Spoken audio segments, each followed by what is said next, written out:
So, there's a lot of misunderstanding about the role of appraisers and how they affect the property tax that homeowners pay. When someone hears the term appraiser, they seem to think of a scary figure reaching for their wallet. Not so. Appraisers don't set tax rates. Appraisers don't chase tax dollars.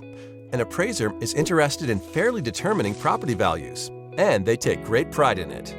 Property tax is determined by a simple formula. Appraisers only affect one of these variables, the value, and they do so with incredible accuracy. Appraisers aren't tax collectors or even tax setters.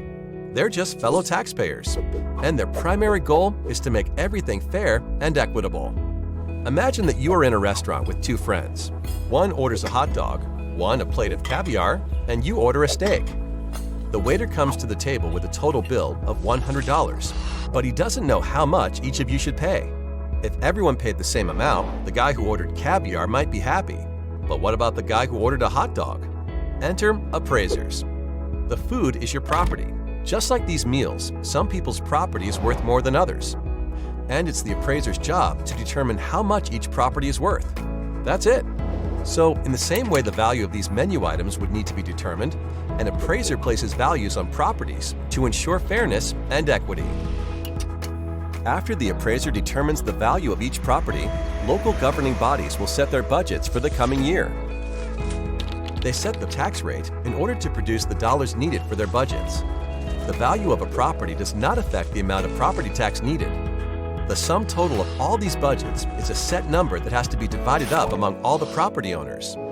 So even if everyone's value was cut in half by the appraisers, the tax rate would be raised in order to generate the same amount of tax revenue. The appraisers don't determine the taxes you pay. They just determine the values of properties to keep everything as fair and equitable as possible. When you notice a change in your property's appraised value, the change is the result of a never-ending quest for fairness and accuracy. Appraisers are graded on their performance, so there is a detailed system to get accurate valuations. First, the appraiser looks at similar properties that have sold, their sale prices, and the terms and conditions of each sale. That's the reason your home won't just be compared to the place next door. Studying things like square footage, age, and location helps appraisers determine how comparable another property is to yours. Even seemingly small details, like an extra bathroom or finished basement, can result in significant differences in value in two otherwise identical homes. Appraisers maintain a thorough database of real estate information to make this process as precise as possible. Changes in value are typically the result of local real estate market sales or major changes to a property. Remodel a kitchen or finish your basement, and your property's value could increase. When you see your home's appraised value, you can rest assured that the number has not been drawn out of a hat, nor generated with anything but equity and accuracy in mind. Long story short, appraisers are here to help, not trying to hinder. Their focus is accurate values, not tax collection. The only things an appraiser chases are fairness and equity, and they take great pride in it.